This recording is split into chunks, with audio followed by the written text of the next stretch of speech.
নমস্কার বন্ধুরা, মমতার রান্নাবান্নাতে আপনাদের সবাইকে স্বাগত। আপনারা সবাই কেমন আছেন? আশা করি ভালো আছেন, আর আমি অনেক ভালো আছি। আজকে এমন এক পিঠের রেসিপি বানিয়ে দেখাবো, যেটি খেতে দুর্দান্ত স্বাদের হয় আর খুবই চটজলদি তৈরি হয়ে যায়। এটি একবার খেলে বারবার বানিয়ে খেতে ইচ্ছে করবে, এতটাই সহজ আর সুস্বাদু এই রেসিপি। তো চলুন ভিডিওটি শুরু করা যাক, সঙ্গে থাকুন। তো প্রথমেই যেটি করতে হবে, আমি একটি পাত্র নিয়ে নিয়েছি, তাতে আমি চায়ের কাপ মেপে আমি 2 কাপ পরিমাণ সুজি নিয়ে নিয়েছি। তো এখানে আমি ছোট সুজিটাই নিয়েছি। এবার অন্যদিকে আমি গ্যাসে কড়াই বসিয়ে দিয়েছি। কড়াইটা হালকা গরম হয়ে এলে ওই সুজিটাই আমি দিয়ে দিয়েছি। এবার আমি 1 থেকে 2 মিনিট মিডিয়াম টু হাই ফ্লেমে সুজিটাকে হালকাভাবে ভেজে নেব। বেশিক্ষণ ভাজার কিন্তু দরকার নেই। যখন ভাজা হয়ে আসবে তখন আমি যত কাপ পরিমাণ সুজি নিয়েছি তার ডবল কাপ পরিমাণ আমি জল দিয়ে দিয়েছি। আমি এখানে 2 কাপ সুজি নিয়েছি, তার জন্য আমি 4 কাপ পরিমাণ জল দিয়ে দিয়েছি। এবার আমি এতে অল্প পরিমাণ হলুদ ফুড কালার 1 থেকে 2 ফোঁটা দিয়ে দেব। আপনারা যদি ফুড কালার দিতে না চান তাহলে দেওয়ার দরকার নেই, আর যদি একটু হলদে করতে চান তাহলে তালের পাল্প ব্যবহার করবেন, দিলে অনেকটাই হলদে বর্ণে চলে আসবে। তো আমার কাছে এখানে তাল ছিল না, তাই জন্য আমি একটু ফুড কালার ইউজ করলাম। আপনারা চাইলে ফুড কালার দিতে পারেন, আবার নাও দিতে পারেন। তো এরপর আমি লো টু মিডিয়াম ফ্লেমে রেখে সুজি আর জলটাকে এইভাবে একটি ডো আকারে করিয়ে নেব। জলটা টেনে নেবে সুজিটা দিয়ে, এইভাবে ডো আকার যতক্ষণ না হবে ততক্ষণ সুজিটাকে এইভাবে নাড়াচাড়া করে ডো আকারে করে নিতে হবে। তো এখানে আমার ডো আকার হয়ে গেছে। এবার এটাকে আমি নামিয়ে ঠান্ডা করে নেব। তো এখানে আমি একটা প্লেটে নামিয়ে ঠান্ডা করে নিচ্ছি। এবার এই কড়াইটাকে আমি ধুয়ে নিয়েছি। এবার এই কড়াইয়ে আমি আবারও 3 কাপ পরিমাণ জল দিয়ে দিয়েছি। এবার ওই জলেই আমি হাফ কাপ পরিমাণ চিনি দিয়ে দিচ্ছি। চিনিটা আপনারা কম বেশি করে নিতে পারেন। এবার এতে আমি দিয়ে দেব 2 থেকে 3টি এলাচ। এলাচটা দিলে গন্ধটা কিন্তু দারুণ আসে।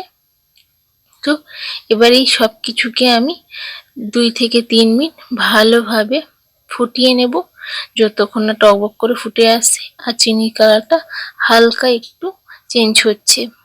তো ততক্ষণ অবধি ভালো করে ফুটিয়ে নেব। তো আপনারা যারা যারা আমার চ্যানেলে নতুন আছেন তারা কিন্তু অবশ্যই চ্যানেলটিকে সাবস্ক্রাইব করে নেবেন এইরকম নতুন নতুন রেসিপি দেখার জন্য। তো দেখতেই পাচ্ছেন টকবক করে ফুটছে।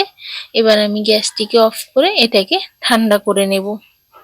তো এটা ঠান্ডা হতে থাক, ততক্ষণে অন্য দিকে যাওয়া যাক। তো এইদিকে যে আমি সুজিটা ঠান্ডা করে রেখেছি, এবার হাতে একটু সাদা তেল মাখিয়ে নিয়েছি। এবার সুজিটাকে একটু হাতে আলতোভাবে আমি নরম করে নিচ্ছি, ভালো করে ঠেসে। এবার অল্প অল্প নিয়ে এইভাবে দেখুন কিভাবে করছি আমি। এইভাবে দুটো হাত দিয়ে করে এইভাবে দোলে নিয়ে এই শেপটা দিয়ে দিতে হবে। আপনারা যদি অন্য শেপও দিতে চান তাহলে দিতে পারেন। এই শেপটা আমি কি করে করেছি আপনাদের করে দেখাচ্ছি দেখুন। এইভাবে দুটো হাতকে নিয়ে এইভাবে হালকাভাবে চেপে চেপে করে নিতে হবে। দেখতেই পাচ্ছেন দেখতে কতটা সুন্দর লাগছে। তো আমি কয়েকটা করে দেখাচ্ছি দেখুন, দিলে আপনাদের বুঝতে সুবিধে হবে। এইভাবে দেখতেও সুন্দর লাগে আর খেতেও সুস্বাদু হয়। তো এইভাবে লম্বা লম্বা আর মাঝখানেরটা একটু মোটা রেখে এইভাবে করে নিতে হবে। তো সবগুলোকে একইভাবে করে নিই, তারপরে দেখা হচ্ছে আপনাদের সাথে। তো এখনো চ্যানেলটিকে সাবস্ক্রাইব করেনি, ঝটপট চ্যানেলটিকে সাবস্ক্রাইব করে নিন নতুন নতুন রেসিপি দেখার জন্য।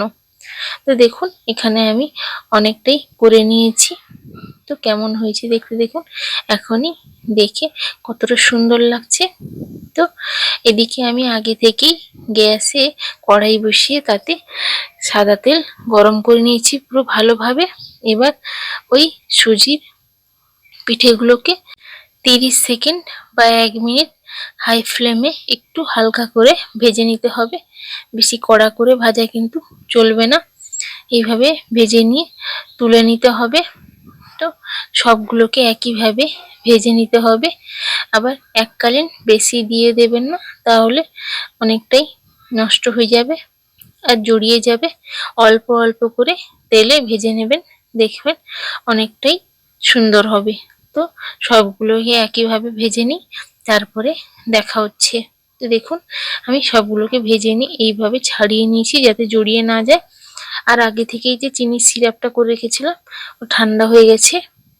এবার ওর মধ্যে আমি ওই ভেজে রাখা সুজির পিঠাগুলোকে দিয়ে 1 মিনিট মতো রেখে আমি ছেঁকে নিয়েছি। দেখুন আবার বেশিক্ষণ রাখতে যাবেন না, তাহলে অনেকটাই নরম হয়ে যাবে। এইভাবে ঝরঝরে হবে না। ঝরঝরে যদি করতে চান তাহলে 1 মিনিট রেখে ছেঁকে তুলে নেবেন। দেখুন অনেকটাই জুসি হয়েছে আর দেখতেও সুন্দর হয়েছে। একবার এইভাবে বাড়িতে বানিয়ে দেখবেন, সত্যি দুর্দান্ত হয় আর বানানো খুব সহজ। দেখলেন তো আপনারা।